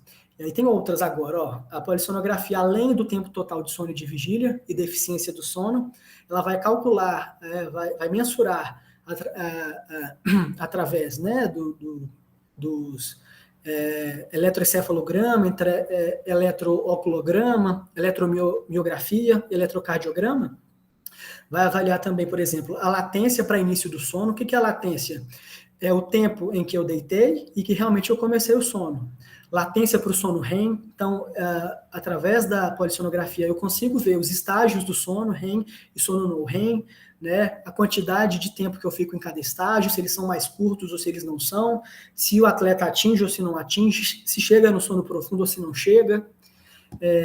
Dá para ver também a duração e proporção dos estágios totais de sono, frequência de apneias e hipopneias, né, que é a interrupção parciais ou totais do fluxo respiratório durante o sono, né, que é um dos sintomas da apneia obstrutiva do sono. Valores de saturação e eventos de dessaturação, muito comuns aí na apneia também. Número total de índice de movimentos periódicos dos membros inferiores por hora de sono, então movimentos durante o sono. Número total e índice de microdespertares, tem fragmentação do sono, né, e o ritmo e frequência cardíaca. Esse é um exemplo de uma atleta do judô, que saiu na mídia, que ela fez aí a polissonografia para entender um pouco mais sobre o comportamento do sono dela. Então, nesses casos, quando a gente encaminha para o especialista, em casos moderados e graves, né, onde há suspeita de distúrbios do sono, uma das possibilidades aí é a realização da polissonografia. Porém, a gente consegue entender um pouco mais do comportamento objetivo do sono através de outros instrumentos, como, por exemplo, a actigrafia, muito comum aí nos relógios, né, atualmente aí esqueci como eles são chamados agora, enfim, mas que é uma possibilidade, né, de avaliação objetiva do sono, que tem boa correlação com a polissonografia, que é o padrão ouro, e que vai nos dizer sobre alguns parâmetros de sono também. Mas apesar de ser uma possibilidade um pouco mais barata que a polissonografia, ainda não é muito acessível para a realidade, né, da grande maioria dos consultórios e dos clubes, enfim. Mas quem tiver a possibilidade de trabalhar é um instrumento interessante. E aí a actigrafia vai nos dizer sobre a latência do sono, né, que é o tempo entre deitar e iniciar o sono, que a gente já viu, despertares noturnos, tempo total de sono e eficiência do sono. Então, o atleta fica com esse relógio durante o dia inteiro, né? Ele só tira esse relógio para dormir. Para dormir não, para tomar banho. Ele fica com esse relógio durante o sono, né? E esse relógio ele tem um acelerômetro. E esse acelerômetro ele vai calcular quando há movimento e quando não há movimento. Então, quando há movimento, o relógio entende que o atleta, o paciente, né, clínico, ele está acordado, se movimentando ali durante o dia. E quando não há movimento, o acelerômetro não está identificando, a gente acredita que o atleta esteja dormindo. Mas, em associação com o acelerômetro, a gente passa um diário do sono para o atleta. Um instrumento também subjetivo, onde o atleta ele vai escrever o horário que ele foi dormir, o horário que ele acordou. Ele vai anotar também se ele teve algum despertar noturno, aproximadamente em qual horário, né? Se ele fez alguma outra atividade noturna a não ser dormir, ele vai anotar ali para a gente, para depois, quando a gente pegar o gráfico, a gente saber interpretar ali os registros do acelerômetro, né? Porque de repente aparece lá que ele, né, à noite, que ele movimentou, ele não anotou, né? A gente pensa talvez que ele está se movimentando à noite, ou que ele é sonâmbulo, enfim. Mas que na verdade ele foi para uma festa, ou ficou mais tempo acordado assistindo um filme, enfim. Então uma avaliação objetiva da actigrafia tem que ser acompanhada com uma avaliação subjetiva também, com o diário do sono, e existem uma infinidade de diários do sono, se a gente colocar no Google, a gente encontra vários modelos. Mas e aí? Como que a gente, enquanto profissionais da saúde, né, em casos leves, a gente pode interferir, como a gente pode manejar, né, além de monitorar o sono? E aí, a gente vai entrar mais especificamente na parte de educação do sono, que eu falei que é uma parte importante, onde a gente conversa com os atletas em formas de palestras, dinâmicas, enfim, e educação em sono ela pode ser feita de várias maneiras, né, mas nada mais é do que um aconselhamento, né, baseado em estilo de vida, comportamento e fatores ambientais que vão influenciar no sono. Então a gente vai conversar com eles com relação a todos aqueles quesitos que a gente viu naquele questionário lá atrás sobre comportamento, estilo de vida e fatores ambientais, tá? É o que a gente chama de higiene do sono. Acho que alguma vez na vida todo mundo ouviu falar de higiene do sono, né? Limpar o sono, né? Reciclar o sono. Então a gente orienta com relação e com objetivo nessa reciclagem, nessa higiene do sono, tá? Então, alguns dos exemplos e orientações que a gente pode dar, por exemplo, numa sessão em grupo com meus atletas, ou até mesmo uma sessão individual, por exemplo, usar a cama somente para dormir ou realizar atividades sexuais. É o problema da cama que a gente comentou um tempinho aí atrás, né? Ter uma rotina de sono, então horário para dormir, horário para acordar, se possível. Evitar o uso de aparelhos eletrônicos perto da hora de dormir, né? Falei um pouquinho da luz azul e da influência aí hormonal que tem sobre isso. Aqui nessa orientação está até, cochilos não mais que 30 minutos e somente no início da tarde. Falei para vocês que não há um consenso, né, com relação à literatura. Para os meus atletas eu oriento até 2 horas hoje, tá? Mas existem essa inconsistência na literatura. Mais que 30 minutos na cama após deitar ou acordar durante a noite sem conseguir dormir, o que é indicado? Levantar, fazer alguma atividade relaxante e voltar para a cama quando sentir sono. Olha que interessante. 30 minutos na cama até o início do sono é considerado a latência do sono normal.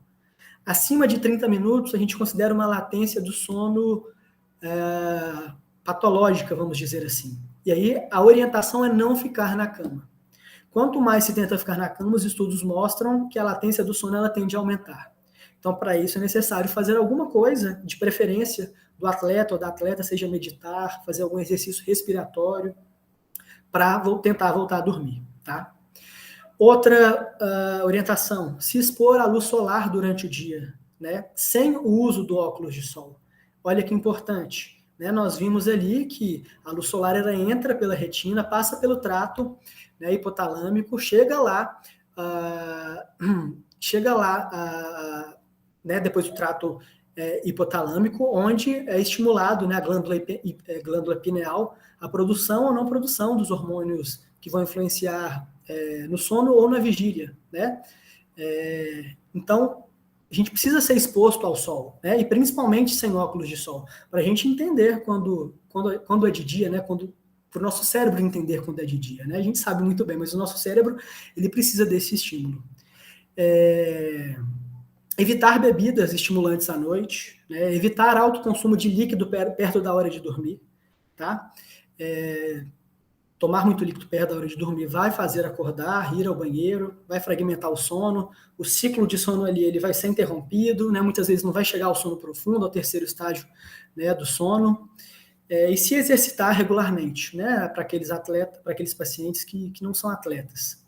E o que a gente puder também orientar de horário de treino, né, de horário de sono, de dormir e de acordar, com relação à preferência de horário, principalmente para crianças e adolescentes, que têm horários mais flexíveis, né, tudo isso entra na parte de higiene do sono, educação do sono. Tá?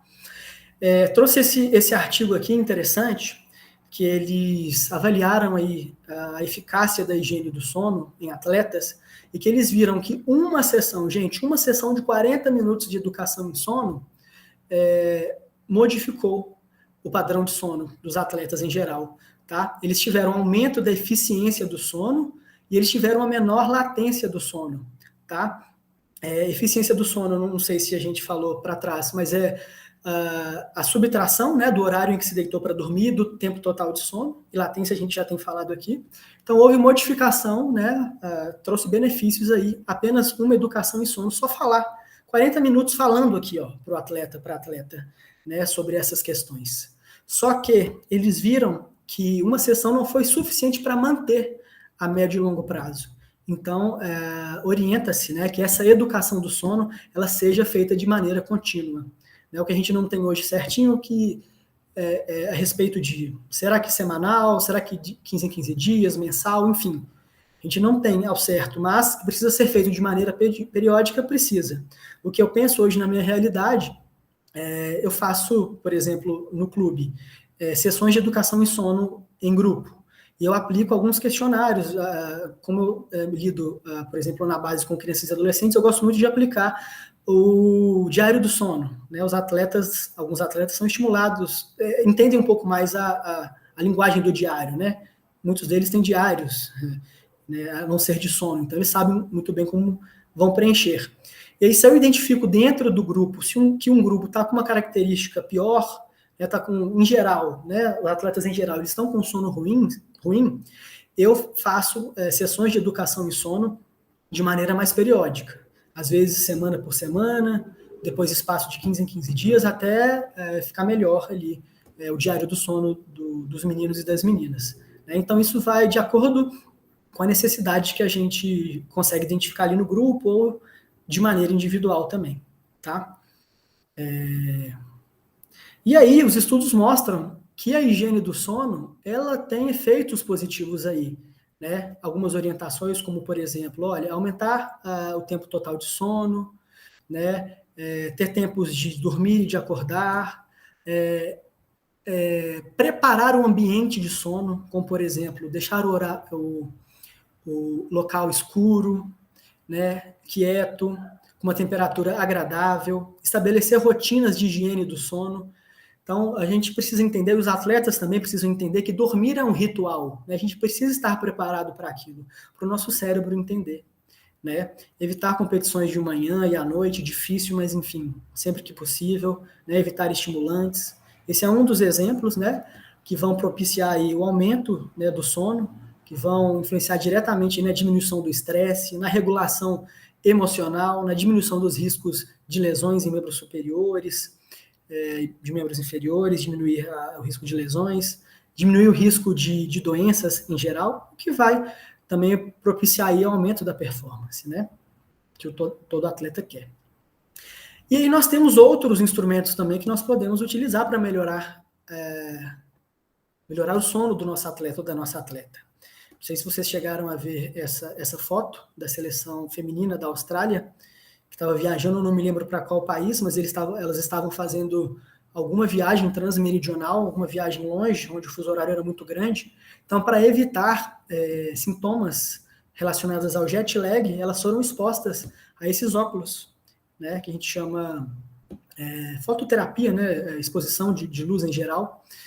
E é um óculos, né, que ele varia, é um óculos brilhante, que varia aí com relação à potência, mas tem que estar entre 2.500 a 10.000 de potência, e varia também com relação ao tempo de aplicação, dependendo do tempo de viagem, né? E elas são já estimuladas a usar esses artifícios, por exemplo, quando elas vão chegar em um local, e nesse local é de dia, por exemplo. Então, elas são expostas à luz, né, para quando chegar ao local, o ritmo circadiano já esteja alinhado com aquele país, né? Expostas ou não expostas, né? E dentro de um mesmo voo, que às vezes dura um dia, 24 horas, né? Elas são expostas períodos intervalados, né, de tempo para que cheguem ao local e estejam habituadas com o dia ou com a noite, dependendo de onde elas ou eles vão chegar, né? E a gente vê que esse instrumento, por exemplo, tende a aumentar o tempo total de sono e aumenta as fases iniciais do sono, né? Então, são recursos que estão aparecendo agora aí, né, e que têm que ser mostrados aí benéficos para a saúde do atleta também. Fora isso, um dos nossos objetivos em educação do sono, na verdade, o nosso objetivo principal, né, é a autoeficácia do atleta. A gente está, e é muito difícil, vocês vão entender mais quando vocês se tornarem profissionais, que mudar um comportamento ele é muito difícil. E mudar um comportamento relacionado ao sono é muito difícil. Tá? E a gente pode ter como base nós mesmos, né? Vocês estudam, muitos devem trabalhar, né? Não sei se têm filhos, mas tem compromissos sociais também. Acredito que a grande maioria de nós, né, eu e vocês, raramente a gente dorme e acorda no horário que a gente quer.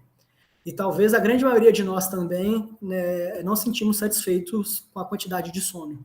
Mas, para modificar o sono, tem que se mudar o comportamento, que a gente tem falado, né, nos slides anteriores.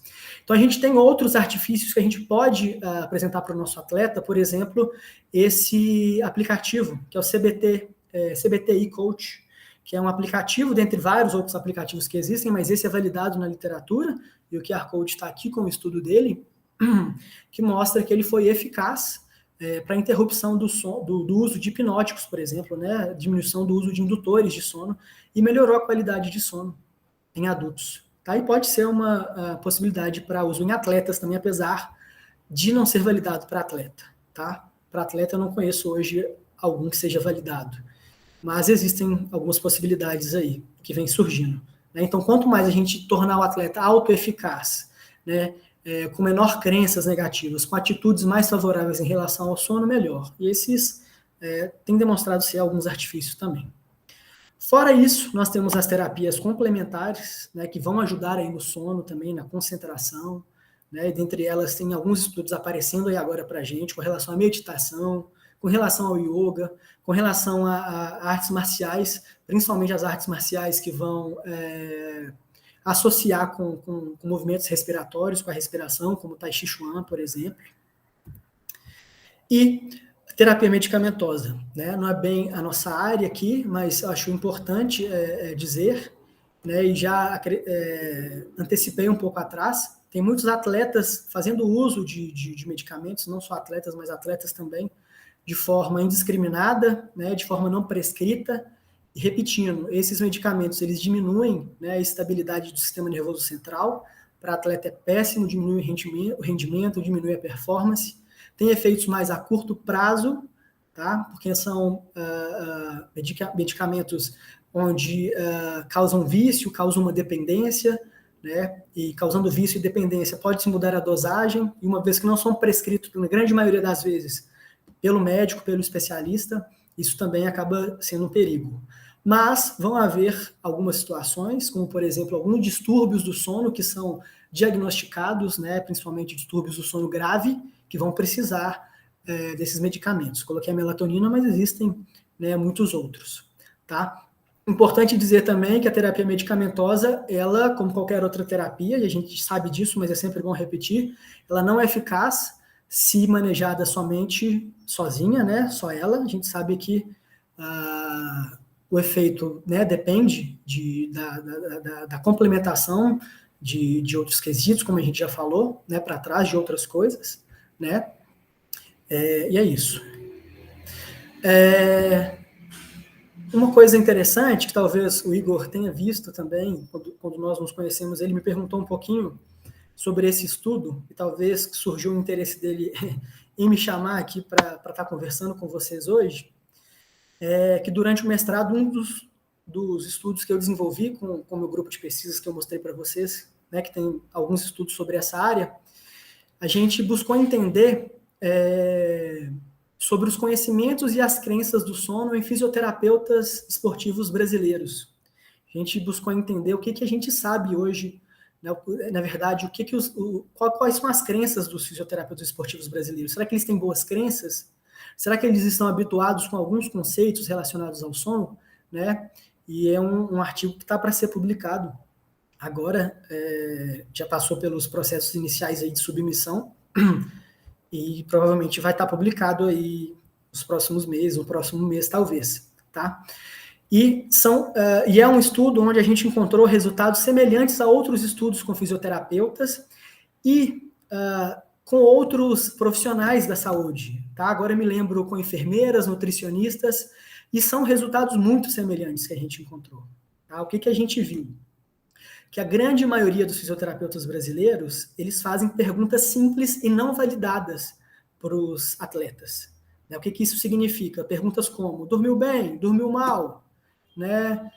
Tá preocupado com o jogo amanhã e dormiu mal? Sabe? Não tem muito registro dessas informações, não conhecem muito dos questionários que nós apresentamos aqui para trás, infelizmente. Apenas 23% dos fisioterapeutas realizam a avaliação do sono durante toda a temporada. Né? Como eu falei, não existe uma regra, mas ele tem que ser avaliado de maneira periódica, de acordo com a necessidade. né? E quase metade dos fisioterapeutas, eles nunca tiveram acesso a conteúdo sobre o sono. Quase metade dos fisioterapeutas, 42,5%, né? Seja na graduação, seja na pós-graduação, lato sensu ou estrito sensu, né? Então, isso está muito relacionado também ao acesso ao conhecimento, que ainda está precário na nossa área, e acredito que estejam nas outras áreas também, né? Com relação às crenças de sono, nós vimos que um pouco mais da metade tem boas crenças de sono, 56%. 78% afirmou saber o que é a higiene do sono, que realmente, né, foi muito difundido aí nos últimos tempos, mas muitos ainda não sabem como fazer. 85% afirmou saber o que é jet lag, e quase metade não, um pouco mais da metade, 51% afirmou saber o que é cronotipo, né? Mas mesmo assim não utilizam de ferramentas validadas, né? Não conhecem o cronotipo dos seus atletas, a qualidade do sono dos seus atletas, as queixas de sono dos seus atletas, né? E aí nós vimos que alguns fatores estão associados a não saber aplicar ou não aplicar, né?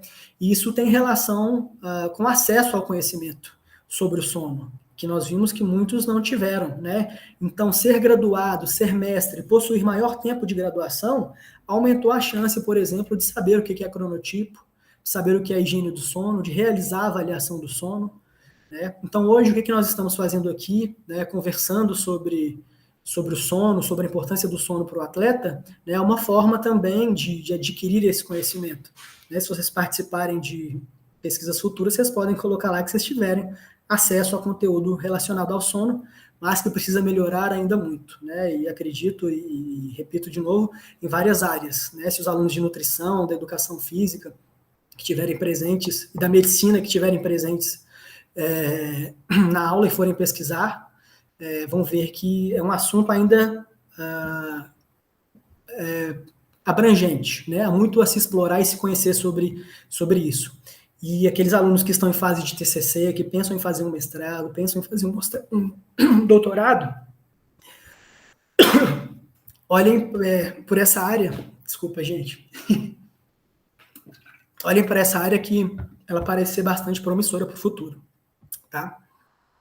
Eu encerro aqui a minha apresentação, gostaria de agradecer de novo a todos vocês que estão aqui presentes, espero que tenha sido uma noite proveitosa de conhecimento, tá? E eu estou à disposição para qualquer dúvida, né? Caso surja alguma dúvida que eu não consiga responder, né? A gente pesquisa junto, aprende junto, discute junto, é sempre muito importante essa troca de conhecimento também, tá bom? Muito obrigado. Bom, Gabriel, parabéns pela palestra, pelo conteúdo. A gente está tendo aqui já alguns retornos aqui no chat, parabenizando você. Você conseguiu condensar conteúdo muito grande, né, num tempo curto, mas trazendo, né, o que se tem de mais atual, né, o estado da arte sobre o assunto, e você conseguiu trazer de uma forma, como a gente havia conversado antes, que pudesse atender a diferentes olhares, de diferentes profissões, né, acho que você conseguiu chamar também a atenção para isso.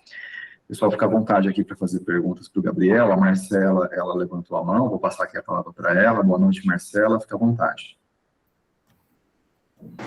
Oi, professor, boa noite, Gabriel. Você tinha comentado que você recomenda tirar cochilos de até as 2 horas da tarde.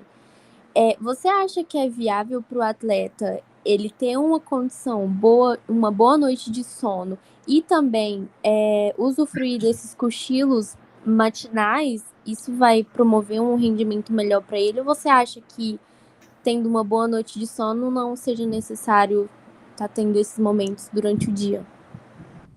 E Marcela, obrigado, viu, pela pergunta. Marcela, esse exemplo que você deu, dormir além do que você está satisfeito, ou se você dormiu bem e vai dormir mais, é chamado na literatura de extensão de sono. Isso, se você tiver interesse, pesquisa um pouquinho mais, que é um assunto muito legal e um assunto que a gente ainda não tem uma resposta específica. Tem alguns estudos que mostram para a gente que a extensão do sono, quando ela não é muito prolongada e quando é em horários que não atrapalhem, por exemplo, a rotina esportiva, como, por exemplo, no início da tarde, é benéfico. Agora, quando a extensão de sono ela ultrapassa a duração de 2 horas, ela pode, inclusive, deprimir o sistema cognitivo, o sistema nervoso central em geral. Então, a gente não tem uma resposta. Tá?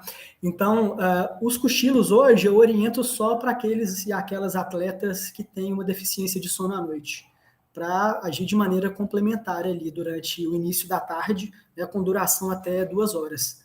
Tá? Com relação à extensão de sono, hoje, né, pelas informações que a literatura me passa, eu não trabalho fazendo orientações dessa forma com atletas que já se sentem bens e satisfeitos, né? Não, hoje em dia não mando dormir além disso.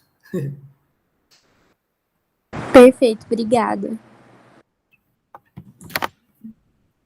Só fiquem à vontade, tá? Para mais perguntas. No chat aqui só comentários positivos. Gabriel, não sei se você está conseguindo ter acesso aqui, o pessoal agradecendo, falando que a sua aula foi completa, excelente aula, certeza de que conseguiu atender todos os cursos que compõem a Liga, palestra incrível, então só feedback positivo aqui, Gabriel. Que bom, professor Daniel, eu fico feliz, viu? É realmente um conteúdo muito abrangente, complexo, mas espero que tenha sido proveitoso.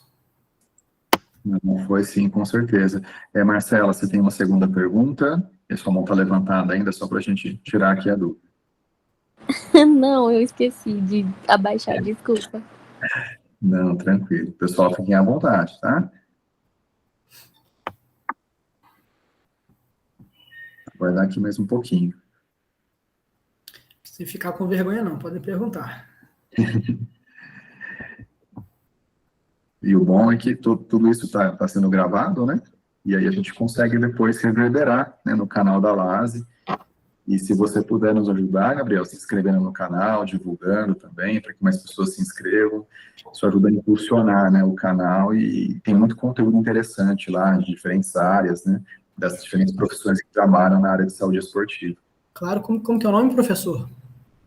LASE UFTM. É de UFTM mesmo, tá? Depois eu posso passar para você, ou o Igor passa para você o link certinho. Claro, com certeza. Pode deixar. Franciele, eu posso sim, tá? Passar os slides, passo para o Igor ou para o Daniel e eles passam para vocês. Muito bom. E certamente, Gabriel, como você trouxe, né, tudo muito bem embasado, né, do ponto de vista científico, você tem, né, tem aí a sua formação acadêmica muito forte, te acompanhando na prática clínica, e para mim, né, esse é o melhor cenário possível para a atuação profissional. Acho que você consegue também destacar a importância de se pesquisar mais sobre o assunto, né, algumas lacunas que existem, você trouxe aqui, né, com bastante clareza, o que se sabe, mas também algumas incertezas que ainda existem, algumas contradições, né, e eu tenho certeza que isso ajuda a instigar as pessoas que têm interesse pelo assunto, querer dar sua contribuição, né, de repente tentar propor aí uma pesquisa em nível de pós-graduação, ou mesmo na graduação, que venha tentar responder algumas dessas lacunas que você comentou muito bem, né? Exatamente, e sou suspeito para falar, né? Mas quando a gente começa a ler e estudar sobre, abre um leque de possibilidades. E tem várias vertentes que estão surgindo agora no campo, né, mais especificamente da fisioterapia, porque as coisas que eu acabo lendo são mais específicos, mas com relação à lesão, dor musculoesquelética, com certas lesões especificamente, sabe, com lesões mais específicas, com relação a LCA, com relação ao estiramento muscular. Então, assim, eu acho que vão ter muitas coisas boas aí para frente. E quem se interessar também, estou pensando aqui como que é o nome do curso. Enfim, eu posso passar para o Igor depois, mas existe um curso sobre sono, um curso multidisciplinar. E tem várias disciplinas, dentre elas, por exemplo, uma disciplina só de crononutrição, né, para quem especificamente da nutrição aqui, que eu achei excelente, gostei demais, apesar de ser da fisioterapia, que fala com relação aos alimentos, aos horários de alimento, de alimentação, né, enfim, muita coisa interessante de outras áreas também, com relação, né, ao ritmo, né, o que vai influenciar na regulação do sono, enfim. Realmente é uma área abrangente e multidisciplinar aí que pode ser explorada aí por todo mundo. Fantástico, Gabriel. Nós não tivemos aqui nenhuma manifestação, tá? mais nenhuma no chat, a não ser um agradecimento a você novamente, né? Então, acredito que a gente possa dar encaminhamento aqui para o encerramento dessa palestra. Queria te agradecer mais uma vez pela sua participação aqui conosco. Acho que foi conteúdo excelente, né? Acho que, tanto do ponto de vista pessoal, acho que você trouxe informações que podem fazer cada um se refletir um pouco mais sobre como está a sua qualidade do sono, né? Como está a sua eficiência do sono e os conceitos todos que você trouxe, né, em relação a isso. Acho que vale uma reflexão pessoal e vale uma reflexão enquanto os futuros profissionais a se atentar para esse aspecto, né, que é tão importante quanto a alimentação, a hidratação, a preparação física, enfim, na verdade são vários elementos aí que vão se articular, né, que vão interagir entre si em uma rede que vai determinar maior ou menor risco de lesões, né, o maior ou menor risco de queda de rendimento esportivo, enfim. Então, acho que o sono, você colocou o sono no patamar que ele merece, né, de atenção, de cuidado, assim como as demais valências aí que nós comentamos. Felipe, você quer fazer alguma pergunta, Felipe? Eu vi que você abriu a câmera agora, ou só agradecimento? Só mais agradecer mesmo, Gabriel, pela disponibilidade aí, acho que só reforçar o pessoal comentando aqui no chat, foi muito bom. Bom também, assim, a gente trazer um pouco desses temas que complementam bastante o que a gente vem desenvolvendo na Liga, em termos de desempenho, de aprimoramento, então é bom ver todas essas valências sendo abordadas aqui na Liga. Parabéns, Gabriel, foi excelente. Obrigado, Felipe. E já fica um convite aqui, a gente sempre faz, viu, Gabriel, para um retorno futuro, né, com, de repente, outros temas, ou às vezes um tema mais específico dentro dessa área que você queira trazer e abordar aqui conosco, por conta de tempo, às vezes você não conseguiu dar a atenção que você gostaria, né, fica aqui o nosso convite para tê-lo conosco em outros momentos. Claro, só me chamar que a gente combina. Então, tá joia. Queria desejar uma boa noite para você, Gabriel, uma boa noite para todos e uma boa semana. Boa noite, professor Daniel. Boa noite, pessoal. Boa noite, pessoal. Obrigado. Obrigado. Um abraço. Abraço.